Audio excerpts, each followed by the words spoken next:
ಉತ್ತರ ಕರ್ನಾಟಕ ನ್ಯೂಸ್, ಇದು ಕನ್ನಡದ ಉಸಿರು.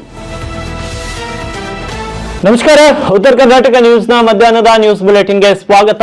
ನಾನು ಹನುಮಂತ್ ದೇಶ್ಮುಖ್. ಬನ್ನಿ ಕ್ವಿಕ್ ಆಗಿ ನೋಡೋಣ ಈ ಕ್ಷಣದ ಪ್ರಮುಖ ಸುದ್ದಿಗಳನ್ನ. ರಾಜ್ಯದ ಕರಾವಳಿ ಮತ್ತು ಮಲೆನಾಡು ಭಾಗದಲ್ಲಿ ಕಳೆದ ಕೆಲವು ದಿನಗಳಿಂದ ಭಾರೀ ಸುರಿಯುತ್ತಿರುವ ಮಳೆಗೆ ಸದ್ಯದಲ್ಲೇ ಬ್ರೇಕ್ ಬೀಳಲಿದೆ ಎಂಬ ಮುನ್ಸೂಚನೆಯನ್ನ ನೀಡಿವೆ. ಇನ್ನೆರಡು ದಿನಗಳ ಕಾಲ ಮಾತ್ರ ರಾಜ್ಯದಾದ್ಯಂತ ಅಬ್ಬರದ ಮಳೆಯಾಗಲಿದ್ದು, ಆ ಬಳಿಕ ಮಳೆರಾಯ ಮಂಕಾಗಲಿದ್ದಾನೆ ಎಂದು ಹವಾಮಾನ ಇಲಾಖೆಯ ವಿಜ್ಞಾನಿ ಡಾಕ್ಟರ್ ಲತಾ ತಿಳಿಸಿದ್ದಾರೆ. ಮುಂದಿನ 24 ಗಂಟೆಗಳ ಕಾಲ ಕರಾವಳಿ ಮತ್ತು ಮಲೆನಾಡಿನ ಒಟ್ಟು 7 ಜಿಲ್ಲೆಗಳಲ್ಲಿ ವರುಣನ ಆರ್ಭಟ ಜೋರಾಗಿರಲಿದ್ದು, ಮುನ್ನೆಚ್ಚರಿಕಾ ಕ್ರಮವಾಗಿ ಆರೆಂಜ್ ಅಲರ್ಟ್ ಘೋಷಿಸಲಾಗಿದೆ. ದಕ್ಷಿಣ ಕನ್ನಡ, ಉಡುಪಿ, ಉತ್ತರ ಕನ್ನಡ, ಶಿವಮೊಗ್ಗ, ಹಾಸನ, ಚಿಕ್ಕಮಗಳೂರು, ಕೊಡಗು ಜಿಲ್ಲೆಗಳಲ್ಲಿ ಭಾರಿ ಪ್ರಮಾಣದಲ್ಲಿ ಮಳೆಯಾಗುವ ಸಾಧ್ಯತೆ ಇದೆ ಅಂತ ಹೇಳಲಾಗಿದೆ. ಬೆಳಗಾವಿ ಜಿಲ್ಲೆಯಲ್ಲೂ ಭಾರಿ ಮಳೆಯಾಗುವ ಮುನ್ಸೂಚನೆ ಇದ್ದು ಯೆಲ್ಲೋ ಅಲರ್ಟ್ ನೀಡಲಾಗಿದೆ. ಮಳೆಯೊಂದಿಗೆ ಕರಾವಳಿ ತೀರದಲ್ಲಿ ಗಂಟೆಗೆ 40 ರಿಂದ 50 ಕಿಲೋಮೀಟರ್ ವೇಗದಲ್ಲಿ ಬಲವಾದ ಗಾಳಿ ಬೀಸುವ ಸಾಧ್ಯತೆ ಇದ್ದು, ಸಮುದ್ರಕ್ಕೆ ಇಳಿಯುವಾಗ ಎಚ್ಚರಿಕೆ ವಹಿಸುವಂತೆ ಸೂಚಿಸಲಾಗಿದೆ. ಜುಲೈ 10 ರಂದು ಕರಾವಳಿ ಹಾಗೂ ಘಟ್ಟ ಪ್ರದೇಶಗಳಲ್ಲಿ ಮಾತ್ರ ಯೆಲ್ಲೋ ಅಲರ್ಟ್ ಮುಂದುವರಿಯಲಿದೆ. ಆದರೆ ಜುಲೈ 11 ರಿಂದ ರಾಜ್ಯದ ಬಹುತೇಕ ಭಾಗಗಳಲ್ಲಿ